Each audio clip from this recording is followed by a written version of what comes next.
Muy buenas tardes a todos. Sí, bueno, sí soy judío por parte de mi abuelo y mi padre. Y bueno, todo este conflicto que está sucediendo, intento guardar Torah. El señor Hashem dice que Dios bendice al que bendiga a Israel y maldice al que lo maldiga. Y bueno, no puedo salir de aquí sin primero decirte, Francisco, que el Señor te va a bendecir. Muchas gracias. Y has comentado, y estoy totalmente de acuerdo, que Qatar es Mordor.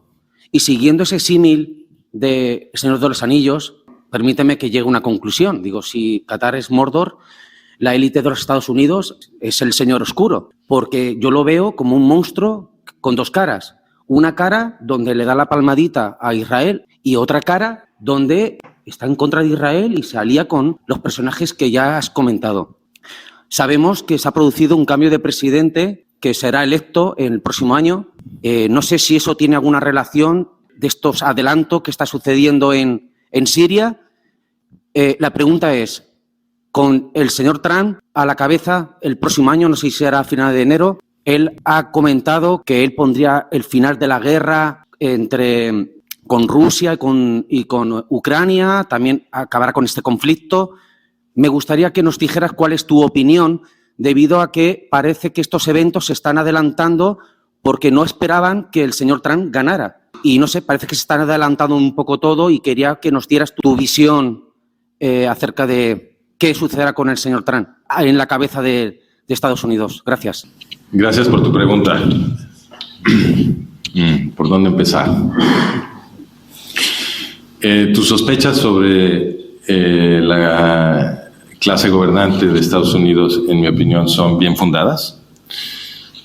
Un indicio de esto, obviamente, es Qatar, como tú bien mencionas, porque Qatar es un aliado íntimo de Estados Unidos. Y las verdaderas intenciones de los gobernantes estadounidenses pueden verse en muchos lados, pero se ven muy claras en Qatar.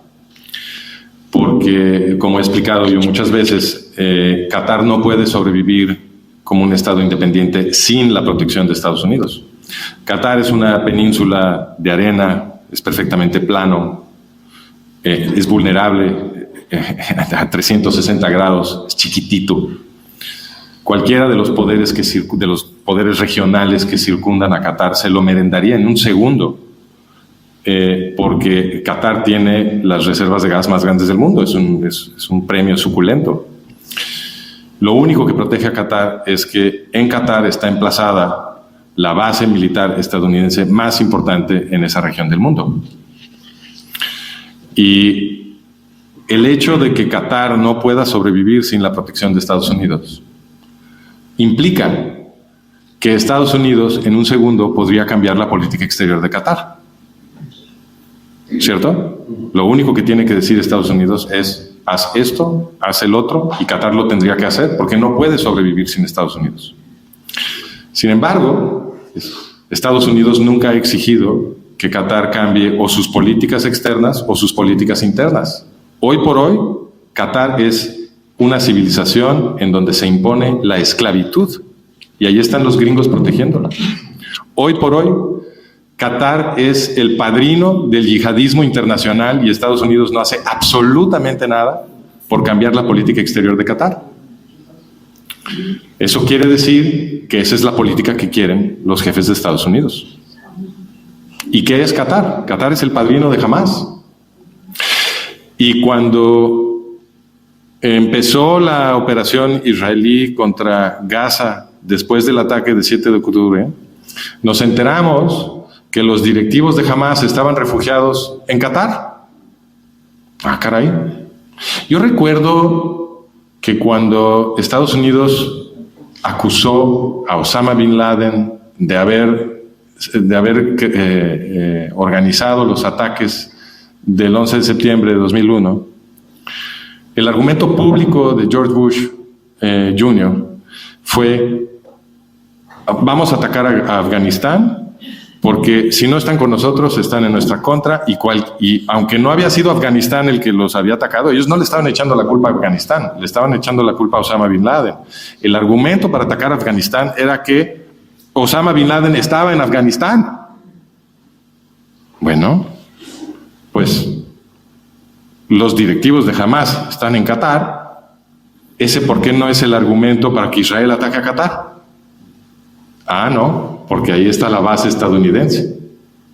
Y obviamente ahí hay una doble moral, ¿no? Entonces yo creo que tienes razón. Yo creo que la política de los jefes estadounidenses, y sobre esto tenemos muchísima documentación. Así fue como yo inicié el trabajo que ahora hago en Management of Reality, que quiere decir la administración de la realidad, porque justamente lo que nos interesa entender es esta esfera de realidad que nos crean con los medios y con las universidades. Ya viste todos los que firmaron el comunicado de ¿cuál es la institución? ¿Cómo se llama? Universidad de las Islas Baleares. De las Islas Baleares. Entonces, las universidades y los grandes medios colaboran para crear una esfera de realidad en la que no aprendemos nada importante y al contrario nos están metiendo ideas a la cabeza que nos manipulan.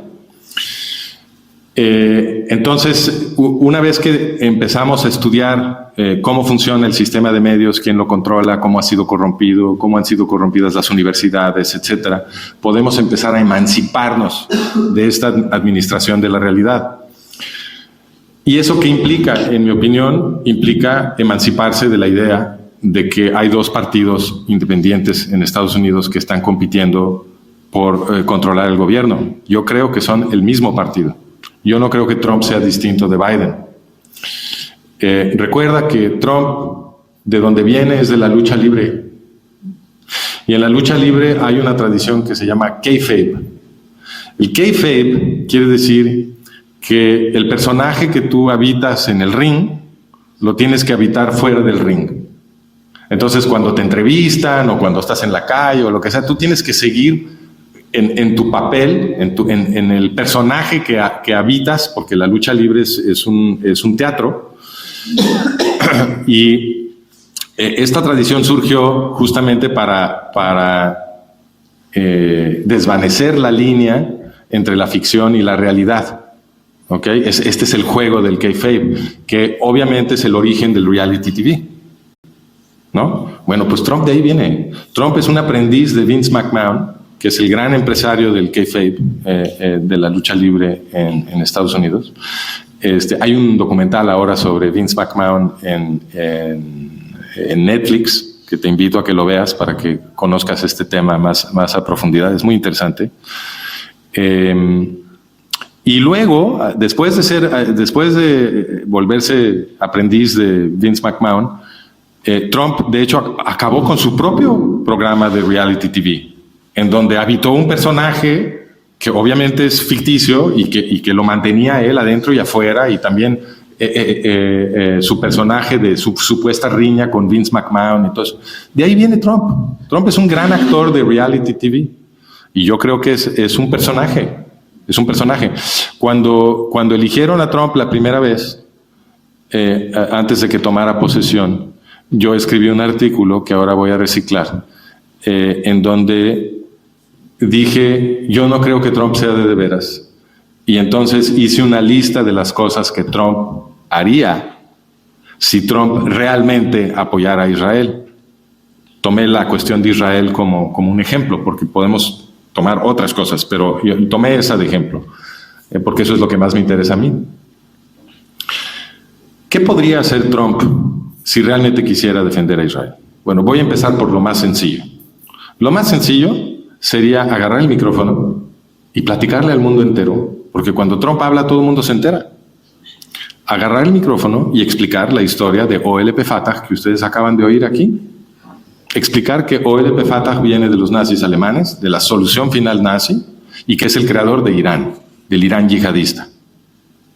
Eso, en un abrir y cerrar de ojos, destruiría el prestigio del movimiento árabe palestino, cambiaría la narrativa y le permitiría a Israel expulsar a estos terroristas con el apoyo de todos los occidentales prácticamente. Porque lo que los occidentales tienen en la cabeza es que los árabes palestinos son supuestamente las víctimas autóctonas de los colonialistas judíos. Pero si tú documentas para todo el público occidental, empezando por los judíos israelíes y los judíos de la diáspora que tampoco saben esto, si tú documentas para ellos que estos son los nazis, que estos son los yihadistas iraníes, que el movimiento árabe palestino colaboró con los nazis alemanes en el exterminio de los judíos europeos, pues todos estos izquierdistas ya no tienen dónde pararse. ¿Por qué no hizo Trump eso en su primera gestión? ¿Por qué no? No les cuesta nada. Es agarrar el teléfono, el micrófono, e informar. Cambiar la política de Qatar. ¿Por qué no lo hizo? ¿Por qué no obligó a los cataríes a secar los ríos de dinero que le dedican al yihadismo internacional? No hizo nada. ¿Cuál fue el primer acto oficial, el primer viaje oficial de Trump inmediatamente después de ser inaugurado? ¿Te acuerdas? Su primer viaje oficial fue a Arabia Saudita. A anunciar, a besar la mano del rey Fahd y anunciar que le iban a dar adicionales miles de millones de dólares en armamento a Arabia Saudita, que por cierto es el país en el mundo que más armamento ha recibido de Estados Unidos a la fecha. Enemigo mortal de Israel. Bajo Trump no se dejó de enviar miles de millones de dólares en armamento al ejército libanés. ¿Sabes quién es el yerno de Trump? El yerno de Trump es pariente de Michel Aoun, que es el cristiano libanés que está aliado con Hezbollah. Ese es Trump. ¿O ese ha sido Trump? Yo estoy de acuerdo que le podemos dar el beneficio de la duda. Sí se vale. Sí se vale la interpretación, ponerla sobre la mesa como una hipótesis, de que Trump 1.0 estaba despistado, estaba verde, había muchas cosas que todavía no entendía, venía del mundo de los negocios, no era un experto en geopolítica. Ahora entra con un mucho mejor equipo, se supone. Pero no se me olvida que Trump propuso en su primera gestión crear un Estado árabe palestino gobernado por los nazis yihadistas de OLP Fatah. Sí lo trató de hacer. Y no lo estoy escuchando decir nada distinto ahora. Entonces, en lo que nos tenemos que fijar, ahora que tome el poder Trump, es si realmente hace las cosas que son muy fáciles y que protegen a Israel. Porque eso de mover la embajada no quiere decir nada. Qué bueno que esté la embajada en Jerusalén, pero es inmaterial para la seguridad del Estado de Israel. Inmaterial. Y los acuerdos de Abraham, que los han vendido como algo muy positivo para el Estado de Israel, son todo lo contrario. Ya sabemos que los acuerdos firmados con los estados musulmanes no tienen ningún valor. Ya vimos que Egipto, que ni siquiera se ostenta como un estado yihadista, nunca ha respetado el Tratado de Paz con Israel. Por el contrario, el gobierno de Egipto publica los protocolos de los sabios de Sion. Eso lo publica el gobierno de Egipto en Egipto, que es la columna vertebral de la propaganda de los nazis que causó el genocidio. Y el gobierno de Egipto obviamente estuvo colaborando con Hamas, con todos esos túneles que se construyeron en la frontera entre Egipto y Gaza. Entonces, el Tratado de Paz firmado con Egipto no quiere decir absolutamente nada. ¿Por qué habríamos de esperar que el Tratado de Paz firmado entre Israel y Emiratos Árabes Unidos quiere decir algo? Si Emiratos es otro estado yihadista, en donde toda la fuerza productiva son gente que fue capturada o engañada y que se volvieron esclavos de los yihadistas que gobiernan Emiratos, ¿no? ¿Y cuál ha sido la consecuencia del Tratado de Paz para Emiratos? Que ahora le están enviando armamento gringo. No, pues nos chupamos el dedo. Nos ven la cara, ¿no? Y para eso es la administración de la realidad, para que no nos demos cuenta de todas estas cosas, y eso es lo que estamos tratando de corregir en Management of Reality, para que nos podamos graduar. La experiencia que nosotros tenemos del mundo es muy parecida a la experiencia de Truman Burbank. Si ustedes vieron la película The Truman Show, somos Truman. Nos están construyendo un mundo totalmente falso para que nosotros reaccionemos a los escenarios que nos construyen. Y justamente sobre esto es nuestro último artículo, el que acabamos de publicar, es sobre cómo la metáfora del Truman Show nos ayuda a entender el mundo en el que estamos.